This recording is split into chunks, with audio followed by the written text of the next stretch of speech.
La ingeniería aplicada a la salud puede producir soluciones sorprendentes y muy útiles para la vida de la gente.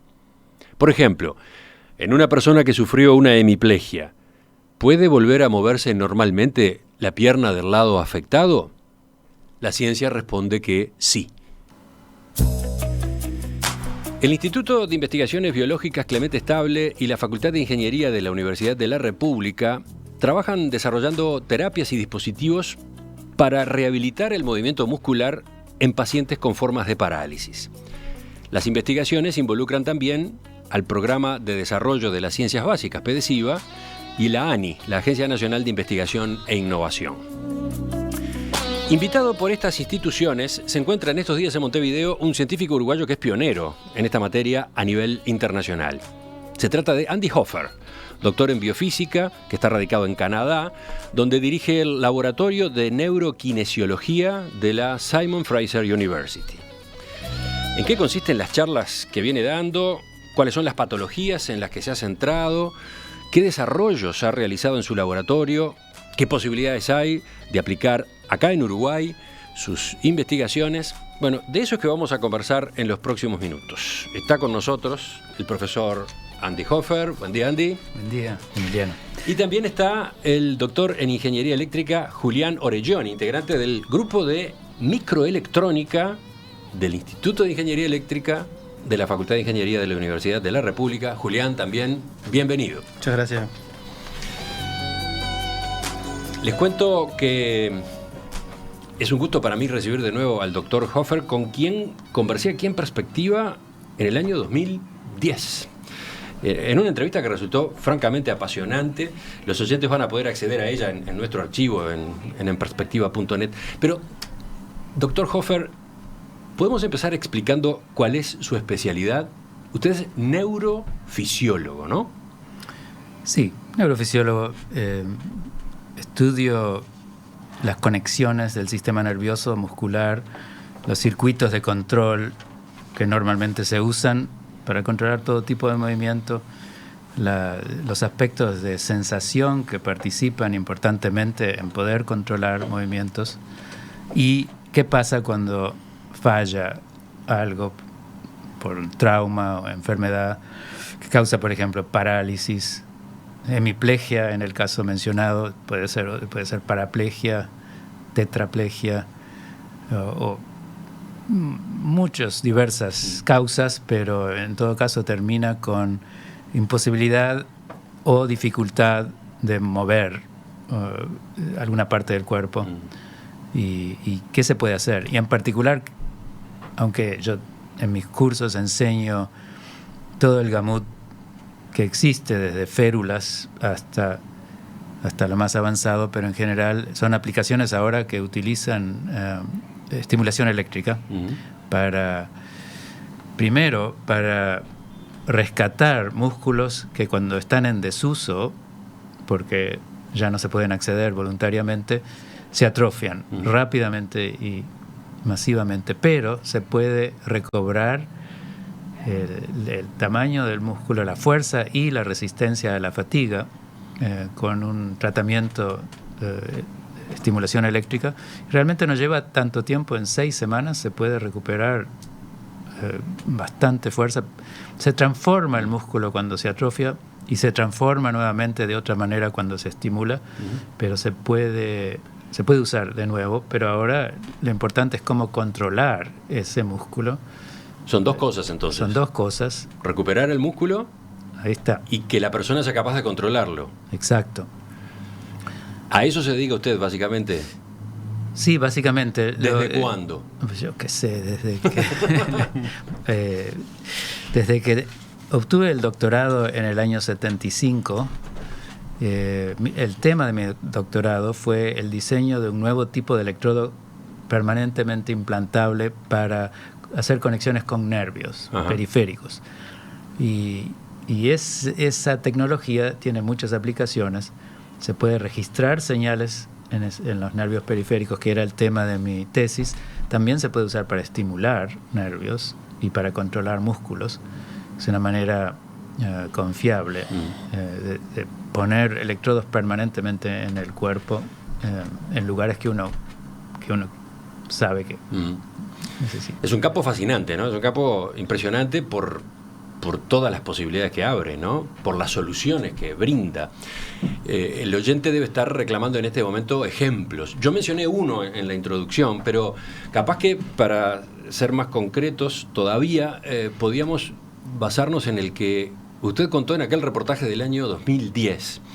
En ese momento usted estaba desarrollando un marcapasos pulmonar intravenoso, ¿es correcto presentarlo así? Sí, la estimulación es transvenosa. Ahí está. Un marcapasos pulmonar destinado a recuperar la capacidad respiratoria de un paciente crítico que haya estado internado en CTI con ventilación mecánica, ¿no? Ese era el caso en el que usted se centraba. ¿Podemos repasar cómo era? Bueno, yo me enteré de este problema acá, cuando a mi mamá le dio una pulmonía y la internaron en el sanatorio americano hace 12 años, ¿no? Más o menos, un poco más de 12 años. Y yo venía para verla para fin de año, de todas maneras, pero cuando la internaron a fin de noviembre, apuré el viaje, llegué y pasé 5 semanas acá, hasta enero, que tuve que volver a dar clases, y mi mamá no se pudo recuperar. O sea, estuvo conectada a un ventilador mecánico por los primeros días. La trataron con antibióticos por la pulmonía, pero después me decían, bueno, ahora va a empezar a respirar por su cuenta, y no pudo. O sea, no pudo. Después llegaba el momento en que se le sacaba o se intentaba sacarle la ventilación asistida y ahí aparecían los problemas. Sí, y yo no sabía, yo dije, bueno, ahora va a empezar, ahora está consciente nuevamente y va a poder respirar por su cuenta, y ella trataba, y todas las mañanas hacían un intento, y por media hora ella respiraba, pero claramente tenía dificultades y se angustiaba porque le faltaba aire y no tenía fuerza. El diafragma se había atrofiado terriblemente.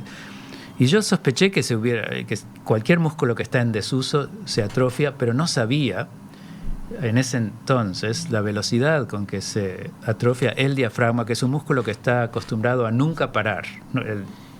Nunca descansa el diafragma. Cuando dormimos, sigue andando. Uh-huh. El diafragma y el corazón son los dos músculos que nunca paran. Pero el diafragma es un músculo esquelético. El corazón es diferente en su composición. Y el diafragma realmente se achica. El espesor del diafragma decae a la mitad en menos de 3 días. Ese dato es impactante. Ese dato yo no lo sabía cuando estaba mi mamá acá. Y ese dato se publicó 1 año y medio después en un estudio enormemente impactante que ahora todo el campo lo sabe, pero eso fue... repetimos el dato, ¿no? Si una persona está con ventilación mecánica en un CTI y por lo tanto no está utilizando su diafragma, si pasa 3 días, ese diafragma pierde el 50% de la musculatura. Sí, se atrofia cada fibra muscular, todas las fibras musculares se atrofian a la mitad y la fuerza pierde y la resistencia a la fatiga decae rápidamente. Entonces, cuando se intenta que la persona vuelva a respirar por sí misma, obviamente debe recurrir al diafragma y ese diafragma está enormemente debilitado. Puede hacerlo, pero se cansa enseguida. Puede respirar, pero se cansa enseguida. Ahí está, y ese es un intento fallido, y ahí se reconecta a la persona al ventilador y se le dice, bueno, mañana probamos de nuevo, ahora te vamos a hacer descansar, pero entre tanto el diafragma se atrofia un poco más. Y ese descanso termina siendo negativo, porque el músculo lo que tenía en realidad era que recuperar ejercicio, tenía que hacer ejercicio para continuar recuperándose, pero no se pudo hacer. Exactamente. Entonces lo que se me ocurrió a mí, yo no sabía lo rápido y lo mucho que se atrofiaba, pero sabía que todos los músculos se atrofian. Entonces lo que yo pensé en esas 5 semanas fue, un método sería de alguna forma estimular eléctricamente el diafragma para hacerlo trabajar, para ejercitarlo, para que no se atrofie, de una forma preventiva. Esa fue mi primera idea. O en una persona que ya llegó a un punto de atrofia, se puede recuperar el músculo con estimulación eléctrica. Y entonces pensé en esas semanas cómo hacerlo, y de eso hablamos entonces, porque En realidad se me ocurrió estando acá, y cuando volví mandé una primera patente en enero, creo que el 29 de enero, y eso arrancó. Ahora hay 60 patentes que arrancaron de esa idea. Ahora hay 60 patentes otorgadas en Estados Unidos, en Europa, lo que sea. Pero la idea fundamental fue de meter un catéter por la vena subclavia izquierda que pasa en dirección al corazón. Y la mayoría de los marcapasos hoy en día se usa esta ruta de entrada para poner un electrodo en el corazón. Pero yo no pensaba llegar al corazón, sino un catéter que pasara muy cerca de los dos nervios frénicos que bajan y controlan las dos mitades del diafragma. Entonces, pasar trenes de impulsos eléctricos a través de la pared de la vena para capturar los nervios frénicos, y es el marcapasos marcapasos pulmonar es la idea que uno se hace, es realmente un marcapasos del diafragma, y el diafragma es el músculo principal que bombea el aire. O sea que estamos hablando de un marcapasos, un dispositivo que se inyecta, entre comillas, ¿no? Se coloca a través de una vena, simplemente. La idea se me ocurrió porque... Es un catéter. Es un catéter, y cada paciente en el CTI tiene por lo menos un catéter, por otras razones, para administrar fluidos, para administrar antibióticos, para sacar muestras, para lo que sea, tiene un catéter, a veces de varios canales en un catéter. Entonces a mí se me ocurrió meter un catéter con electrodos en la superficie del catéter, y unos cuantos electrodos, así se puede encontrar los dos nervios rápidamente. O sea, es temporario. Esta es una... Primero, no requiere una intervención quirúrgica, no hay que operar a la persona para eso. Exacto. Y segundo, lo que acaba de destacar, ese dispositivo se coloca y cuando ya no se lo necesita más, se quita muy fácilmente. Sí, es un tironcito y sale. Y después, sí. Y ese dispositivo, ¿qué es lo que logra? Por ejemplo, si la persona está con la ventilación mecánica, ¿se lo hace funcionar igual? Bueno, la idea original era que al paciente hay que dejar que el ventilador lo mantenga en vida. Pero la estimulación eléctrica puede hacerse en sincronía con el ventilador. Cada vez que el ventilador da una bocanada de aire, mete aire, al mismo tiempo se hace que se contraiga el diafragma. Y eso tiene varias ventajas, no solamente para el diafragma, que es el músculo que queremos que no se atrofie. O sea, primera ventaja, el músculo no se atrofia, el diafragma sigue haciendo ejercicio. Esa era la ventaja original. Hay una segunda gran ventaja para pacientes que están conectados a un ventilador, es que además de perder el uso del diafragma, los pulmones sufren mucho, porque a los pulmones se les mete aire a presión positiva de arriba, que no es como respiramos. Respiramos descendiendo el diafragma, creando presión negativa que chupa aire. Y cuando se le mete aire a fuerza de arriba, es como si uno agarra un globo y deja que el globo se desinfle. ¿No? Es una bocanada muy incómoda. Y bueno, eso es lo que recibe el paciente en con lo cual hay riesgo de lesiones, etcétera. Hay lesiones pulmonares muy, muy típicamente. De esta manera, al hacer funcionar simultáneamente el marcapasos del diafragma, ese riesgo de lesiones desaparece. No sé si desaparece, pero se disminuye, sí. Y hay más ventajas, según usted contaba, porque con la ventilación mecánica el aire no termina llegando a toda la cavidad pulmonar y por lo tanto quedan espacios en los cuales, por ejemplo, después terminan generándose infecciones, ¿no? Sí, las partes más distales no reciben suficiente presión para abrir los alvéolos. Las partes de arriba del pulmón reciben demasiada presión y pueden reventar alvéolos, literalmente, y causar problemas muy grandes.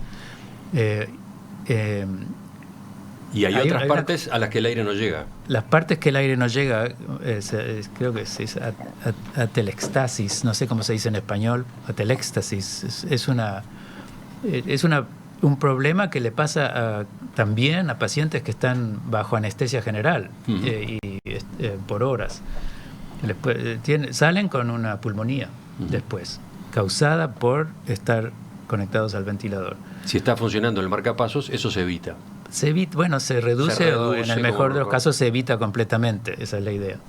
Así que, en resumen, y usted lo contaba en aquella entrevista, este marcapasos tiene una cantidad de ventajas. Mantiene la fuerza del diafragma y su resistencia a la fatiga, mejora la calidad de la ventilación artificial, facilita el retiro del respirador, acorta la internación en el CTI, con ventajas para el paciente y ventajas para el sanatorio, ¿no?, que tiene altos costos por ello, disminuye la mortalidad, etcétera, ¿no? La pregunta es, ¿qué pasó con este dispositivo desde entonces? Porque cuando lo entrevistamos estaban empezando a desarrollarse pruebas en cerdos, ¿no? Sí. Bueno, pasaron solo 9 años, 90 cerdos. Hicimos este estudio en 90 cerdos y en 23 pacientes en Asunción, Paraguay. Fueron los primeros pacientes donde probamos que esto era feasible, como se dice feasible, es factible. Sí, sí, claro. Y ahora está en estudios clínicos, ya de las últimas etapas de estudios clínicos en Europa, en 19 hospitales, más bien en Francia, Alemania, alguno en Bélgica, y en Estados Unidos se han hecho estudios en 5 hospitales por ahora. En Estados Unidos se hacen 2 fases,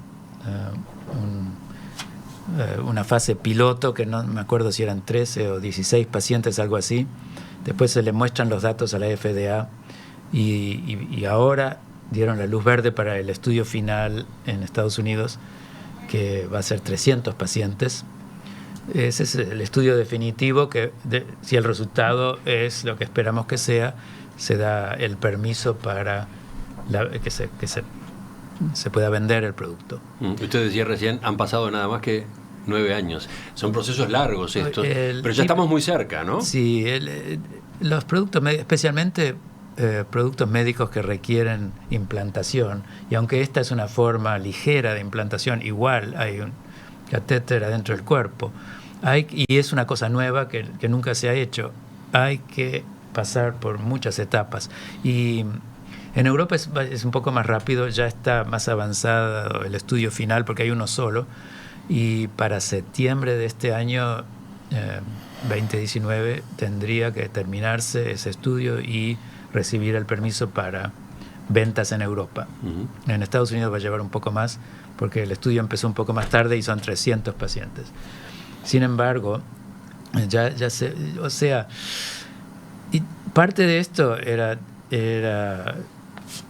pasar por una docena de generaciones de diseños del electrodo hasta que encontramos el diseño ideal. Hicimos muchas pruebas con electrodos raros que eran demasiado complicados o que de alguna forma no funcionaron tan bien, pero llegamos hace 5 años, creo, 4 años. Además había que fabricarlos, porque se fabrican a mano en principio, pero había que, desde el punto de vista de ingeniería, hay muchísima documentación también que hay que preparar y presentar para que aprueben estudios en humanos. La FDA, por suerte para nosotros, abrió un nuevo programa que se llamaba EAP, Expedited Access Pathway, una ruta corta, una ruta directa, pero solamente para ciertos estudios que tratan de salvarle la vida a pacientes para los cuales no hay otro remedio ahora. Claro. Y nosotros dijimos, bueno, esto es justo lo que queremos hacer. Entonces, nos presentamos, tuvimos una reunión con la FDA hace 3 años, más o menos, cuando ya teníamos todos los datos de animales listos. Y ellos dijeron, bueno, muy interesante, pero no todos los pacientes que están conectados a un ventilador están en peligro de muerte. El 70% se recobran por su cuenta, solo el 30% son los que no pueden destetarse. Y usted no sabe quién es quién al principio. Así que este proyecto de prevención, este programa, lo podemos hacer, pero la ruta larga. La ruta corta sería para rescatar a pacientes que ya está probado. Y lo que ellos dijeron, bueno, ellos aprueban la ruta corta para pacientes, solamente pacientes que estuvieron ventilados por una semana y fallaron 2 veces en tratar de destetarse por su cuenta. Bueno, tuvimos que aceptar eso, pero eso no es prevención, eso es tratar de curar, y está bien, para esos pacientes, fenómeno. Yo prefiero prevenir que curar, pero eso es lo que estamos haciendo. Tuvimos que rediseñar. Es muy interesante esa historia, porque, bueno, creo que revela claramente cuáles son las etapas, cuáles son los requisitos que hay que ir cumpliendo para que un dispositivo como este, tan importante, tan útil, pueda efectivamente comenzar a ser utilizado de forma masiva, ¿no? Por eso la demora, por eso todavía no está, pero ya anda muy cerca, afortunadamente. Estamos con nuestro invitado del exterior, uruguayo, Joaquín Andrés Hofer, más conocido como Andy Hofer, que dirige el laboratorio de neurokinesiología de la Simon Fraser University en Canadá. Y estamos con Julián Orelloni, doctor en ingeniería del grupo de microelectrónica de la Facultad de Ingeniería de la Universidad de la República. Charlábamos en la primera parte a propósito de la especialización del doctor Hofer. Veíamos el caso concreto de ese marcapasos pulmonar o marcapasos del diafragma. Pero creo que está bueno que el oyente sepa otros avances, otros desarrollos que ha habido en estos 9 años desde la entrevista anterior, en esta misma materia que es la suya, que es la que usted ha trabajado tanto, lo de la recuperación del control del movimiento en casos de personas que han padecido formas de parálisis. ¿Puede dar algún ejemplo? Tiene varios. Pero... Sí, bueno, este no es el trabajo que hago yo, pero que me fascina a mí ver que otra gente está haciendo, y a veces reutilizar tecnologías que ya existen hace 40 años de una forma nueva es increíble que nadie lo haya pensado antes, pero que funciona fantástico para otro tipo de pacientes para los cuales no se había ideado. Y uno es la estimulación de la médula, de la parte dorsal de la médula en pacientes que han sufrido daños a la médula y parálisis. Y hasta ahora se pensaba que, bueno, si una persona no recobra en el primer año, más o menos, lo que va a recobrar ya está, no va a pasar, no puede mejorarse. Y hay mucha gente en silla de ruedas que no puede caminar. Bueno, algunas es una lesión completa de la médula y otras es incompleta, pero muy debilitada. Bueno, ahora hay ejemplos en pacientes en que se ha puesto un dispositivo que se usa muy comúnmente, ya se lo pusieron más de 100.000 personas mundialmente, para el dolor, para reducir dolores crónicos, que estimula la médula. Por esa razón en esos pacientes. Pero ahora un grupo en Estados Unidos, Rusia, colaboraciones, han puesto los mismos electrodos en prácticamente el mismo lugar, pero en pacientes que han sufrido daños a la médula. Por ejemplo, un paciente que tuvo ¿qué trauma? Tuvo una caída y se lesionó la médula a algún nivel del tórax o del cuello, típicamente, y quedó parapléjico sin poder utilizar las piernas voluntariamente. Los músculos no fueron dañados. Los nervios que conectan de la columna de la médula a los músculos no fueron dañados, pero la conexión entre el cerebro y los músculos de las piernas está interrumpida o muy reducida. Bueno, si se estimula ahora la médula con esos electrodos que ya existen hace 40 años, se puede tonificar o aumentar la señal voluntaria que baja del cerebro, y ahora esa señal se aumenta y una persona llega a empezar a poder mover las piernas a voluntad, que no podía. Ajá. Y esta estimulación es una estimulación constante, no es que la estimulación mueva las piernas, ajá, sino que aumenta la señal que baja. voluntaria que baja del cerebro. ¿Y eso implica, por ejemplo, que la persona puede volver a caminar? Bueno, en el mejor de los casos, sí. En algunos pacientes ya se demuestra que pacientes pueden empezar a caminar de nuevo, con mucho esfuerzo y 2 años de ejercicio utilizando esta técnica, pero logran caminar cuando ya se había descontntado. Y sí, es fascinante. asombroso, ¿no? Es fascinante. Porque hay además otra, usted señalaba que puede tratarse de un paciente que lleva mucho tiempo con esa lesión, ¿no? Ahora no recuerdo estos pacientes cuántos años, pero es años, porque varios años en todo cuando caso. Muchos tenderían a pensar, chau, este caso está liquidado, va a ser así para siempre, ¿no? ¿Otro ejemplo? Bueno, otro ejemplo es que es muy diferente, pero gentes que han sufrido la amputación de un brazo, si es por debajo del codo, por ejemplo, quedan músculos bíceps, tríceps, de los cuales se pueden registrar señales de electromiograma, con los cuales se puede usar para controlar una mano mecánica que tiene motores. Y eso ya existe hace también décadas. Pero, ¿qué pasa cuando se pierde un brazo mucho más alto, digamos, por arriba del hombro? Bueno, ¿qué se puede usar? ¿Qué músculos quedan para sacar señales, para controlar tantos músculos que faltan ahora y que hay que reemplazar con motores? Y además el brazo es más complicado, más pesado. Bueno, no había solución, pero ahora hay una solución de esta última década que lo que se hace, los nervios que pasaban hacia ese brazo y que terminaban controlando los músculos que ahora desaparecieron, los nervios siguen ahí.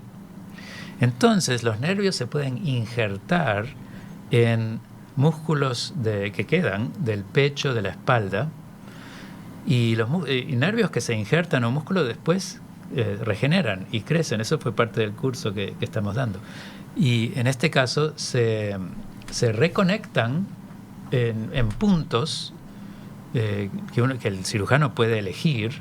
y termina, por ejemplo, los músculos que controlaban el pulgar terminan en una cierta parte del pecho, y cuando el paciente piensa en mover el pulgar, se prende, se puede registrar el electromiograma de esa parte del músculo del pecho.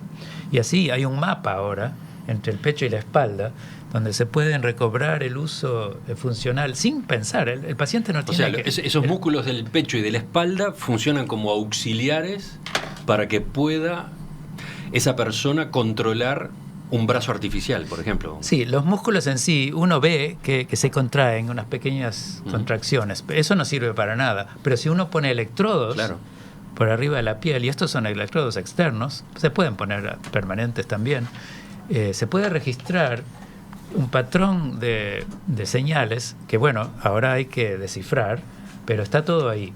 Es como registrar del cerebro también. Uno puede registrar señales de comando, pero es más complicado, más invasivo. Esto es realmente muy directo y funciona fantástico. Lo notable es que podríamos seguir mencionando ejemplos durante media hora más. Se ha avanzado de manera fuerte en esta materia, ¿no? Pero vamos a poner una pausa allí, vamos a hablar con el ingeniero, con Julián Orelloni. El doctor Hofer, Andy Hofer, vino a dar esta serie de charlas y un curso, Rehabilitación del Control del Movimiento. Lo hizo invitado por el programa de posgrado de Ingeniería Eléctrica de la Facultad de Ingeniería de la Universidad de la República, con el PDCIVA, con la ANI. ¿Cuáles son las líneas de trabajo que existen en la facultad en este campo del que venimos hablando? Bien, déjame hacer un poquito de historia, cortito. El grupo de microelectrónica fue fundado en los 90, principios, mediados de los 90. Yo era un liceal en esa época, o sea, esto que voy a contar no tengo nada que ver, lo heredo. Gente bastante aventurera. Valdenegro fue uno de ellos, que además, las casualidades de la vida... Fue compañero de escuela mío. Que falleció, bueno, joven, pero llegó a dejar un legado. Esa gente además tuvo la visión de focalizar en el bajo consumo, en el ultra bajo consumo, que en ese momento, hoy en día estamos todos muy preocupados por el consumo de los dispositivos electrónicos, pero en aquel momento eran cosas realmente de nicho. En Suiza, los relojes, los marcapasos, eran nichos donde interesaba el bajo consumo. Y en Uruguay, bueno, en la década del 70 se había implantado el primer o el segundo marcapasos cardíaco, y entonces había como una huella ahí como para continuar o como para seguir, y se tomó. Eso fue hace 25 años. En ese camino, en el grupo se hizo el primer marcapasos integrados, el primer chip. O sea, cuando hablamos de microelectrónica hablamos de diseño de circuitos integrados, ¿no? De chips, de esos componentes que están adentro de un celular, adentro de cualquier dispositivo electrodoméstico que usamos a diario.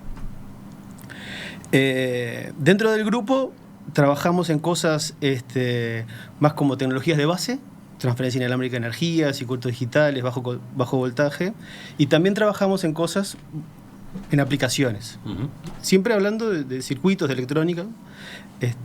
Por ejemplo, medición vestible de la presión arterial, diseño de sensores de temperatura, adquisición de señales neurales, que esa es un poco más mi área, Internet de las cosas, etc. En ese marco, o sea, la interacción con Andy del grupo marcó también una huella que me parecía interesante traerlo. Bueno, un primer antecedente de colaboración de Andy con Uruguay es el postdoc de Ángel Caputi, que Ángel es del Instituto de Investigaciones Clemente Estable y es coorganizador de esta actividad, corresponsable de esta actividad junto con nosotros. Pero después, a fines de los 90, un ayudante nuestro, Marcelo Barú, va a hacer la maestría con Andy para el Neurostep. Hizo parte de su tesis, hizo su tesis de maestría en el Neurostep. Diseñó el chip. El Neurostep, aclaremos, fue conversado en aquella entrevista anterior con Andy, es un marcapasos de la marcha, ¿cómo llamarlo, ¿no? Un marcapasos para caminar, para que una persona que padece una hemiplegia pueda efectivamente controlar la pierna del lado afectado, ¿no? Sí, exactamente. Otro día volveremos sobre aquella tecnología. Bueno, esa empresa previa que fundó Andy contrató servicios de CCC en una etapa muy temprana, que desarrolló productos para él. CCC, vamos a aclarar esa sigla. No es sigla, no sé cómo llamarla. CCC, Centro de Construcción de Cardioestimuladores, ¿no? La empresa uruguaya que hizo huella en el mundo con los marcapasos, justamente, ¿no? La del doctor Fiandra. Correcto, que hoy en día, bueno, está reconvertida a diseño y fabricación de otro tipo de sistemas. Pero muy en demanda a nivel mundial, el CCC. ¿Perdón?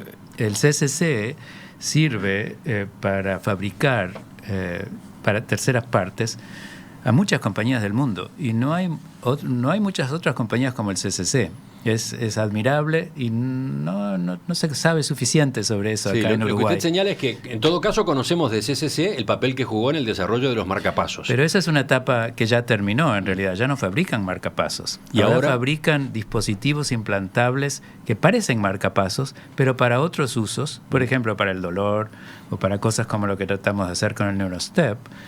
Fabrican todo el aparato acá y no lo venden ellos, sino que fabrican para compañías que los contratan para eso, pero fabrican en altas cantidades, es admirable. Yo los visité ayer y quedé muy impresionado de cómo han crecido. Sí. Tenemos un foco muy interesante en CCC acá, en todo este terreno del que venimos hablando, ¿no? Bueno, y Andy trabajó con ellos en una etapa muy temprana.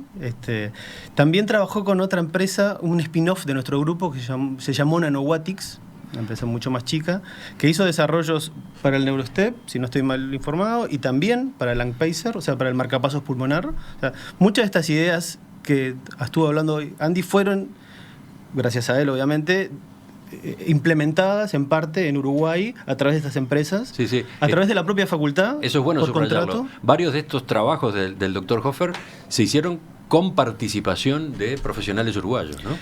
Que eso, por ejemplo, estoy convencido, hace un par de años se instaló en Uruguay una filial de Allegro Semiconductors, que es uno de los principales diseñadores y fabricantes de circuitos integrados, y hoy en día tenemos una filial local en Uruguay diseñando chips, sobre todo para el sector automotriz, para el mundo, ¿no? Y eso yo creo que nació gracias a...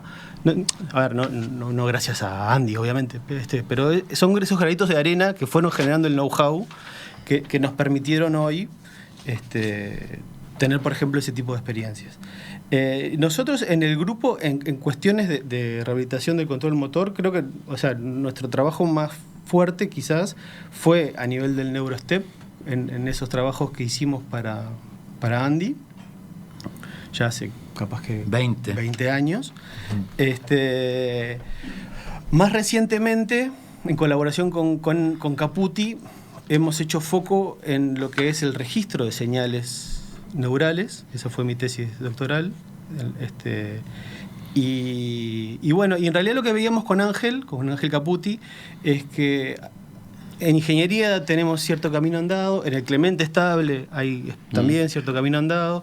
Por supuesto que en Facultad de Medicina, a nivel clínico y a nivel de las escuelas, en terapia hay mucho hecho, pero está como desconectado y descoordinado. Y este esfuerzo que este curso que trajimos y las actividades, que son varias charlas que además estamos exprimiendo, abusando de la generosidad de Andy, la idea es empezar a generar masa crítica en torno al tema. Ajá. Es uno de los objetivos fundamentales. Estas actividades que han tenido al Dr. Hofer como protagonista en estos días han sido esencialmente multidisciplinarias, ¿no? Y entre otras cosas han permitido esto, conectarlos a ustedes, conectar a las distintas instituciones y profesiones que tienen que ver con este campo y que capaz que en Uruguay no están suficientemente integradas. Yo estoy maravillado con lo heterogéneo que es el grupo, son unos 20 estudiantes aproximadamente. Mira, las tengo escritas. Hay médicos, hay licenciados en biología humana, neurofisiólogos, fisioterapias, licenciados en terapia ocupacional, ingenieros electrónicos, una bioingeniera, un profesor de educación física y kinesiólogo. O sea, nombré 8 disciplinas que obviamente están enmarcadas en esto, y hoy quizás no tenemos un lugar donde juntar todo eso. Ajá. Y 3 empleados del CCC. También. Que también han participado. Entonces, para cerrar la conversación, Andy, ¿con qué impresiones se va? ¿Con qué impresiones vuelve a Canadá después de todo este intercambio? ¿Qué queda? ¿Qué semilla queda? Bueno, yo tengo la esperanza que las cosas realmente están en movimiento aquí, están madurando. Annie es una manera importante de ayudar a que se creen más y más oportunidades. Tendría que ser quizás a todo nivel, de la ciencia hasta la tecnología y todas las ramas entre medio. Pero esta integración es fundamental. Hoy en día, eso no lo hablamos, pero yo formé 3 compañías hasta esta altura, spin-offs, y siempre hubo que traer gente de por lo menos 10 campos.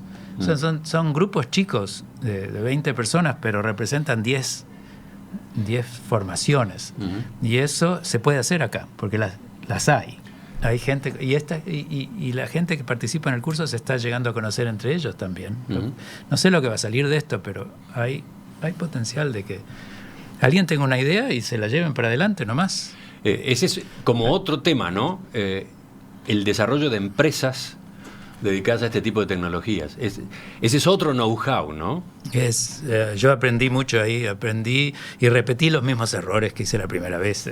Cuando uno acepta dinero de inversores, uno acepta condiciones y a veces empieza a llevar la cosa por otro camino, porque ya la gente que tiene la plata y quiere ver que se hace de cierta manera, que no es necesariamente era mi idea, pero a veces está bien, porque ellos también tienen su experiencia, y creo que en este momento el team que está llevando a Langpacer, porque yo me retiré del directorio hace 2 años, el team ahora tiene mucha experiencia y lo está llevando, pero está gastando mucha plata, pero puede también conseguir esa plata. Estos ensayos clínicos son carísimos, porque hay que pagar a cada hospital. Por ejemplo, volvamos al ejemplo de temprano, al del marcapasos pulmonar o marcapasos de diafragma. ¿Cuánto se ha invertido en estos 10 años? Bueno, digamos, hasta hace 2 años, cuando yo estaba todavía en el directorio, y era el Chief Scientific Officer, como se diga, ya teníamos $40 millones invertidos. El primer millón fue el más difícil y resultó ser mis amigos, 31 amigos y colegas y vecinos. Un crowdfunding.